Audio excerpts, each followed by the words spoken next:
જય શ્રી કૃષ્ણ ફેમિલી. ડિસેમ્બરની શરૂઆત થઈ ગઈ છે અને ઠંડી પણ થોડી થોડી વધી રહી છે.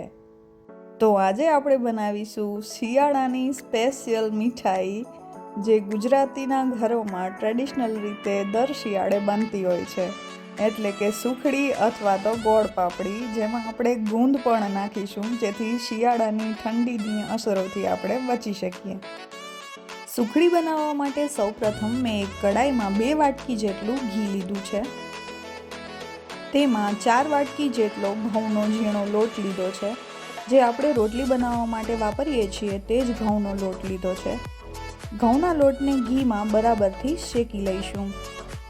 તમે જોઈ શકો છો કે શરૂઆતમાં ઘઉંના લોટનો રંગ કેવો હતો અને ધીમે ધીમે તેનો રંગ બદલતો જાય છે. શેકાવાની સાથે રંગ ચેન્જ થશે તથા તેની સુગંધ પણ થોડી થોડી આવતી જશે. ઘઉંનો લોટ બરાબરથી શેકાઈ જાય ત્યાં સુધી આપણે તેને શેકી લઈશું.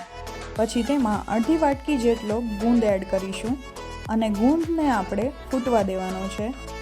ગુંદ બરાબર ફૂટે ત્યાં સુધી આપણે મિક્સરને મિક્સ કરતું રહેવાનું છે. જો તમે ઈચ્છો તો અહીં ગુંદને મિક્સરમાં ક્રશ કરીને પણ લઈ શકો.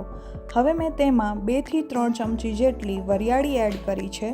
વરિયાળી કાચી જ એડ કરવાની છે. ગુંદ બરાબર ફૂટી જાય એટલે તેમાં અડધા કપ જેટલું દૂધ ઉમેર્યું છે. દૂધ ઉમેરવાથી આપણને પરફેક્ટ એવું દાણાદાર ટેક્સચર મળે છે.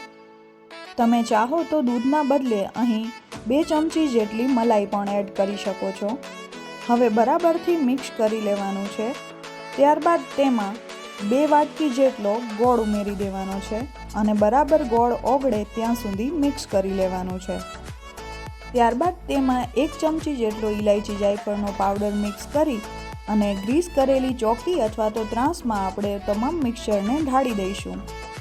આ રીતે ચમચા અથવા ગ્રીસ કરેલા વાટકાની મદદથી આપણે સુખડીને બરાબર સેટ કરી લઈશું.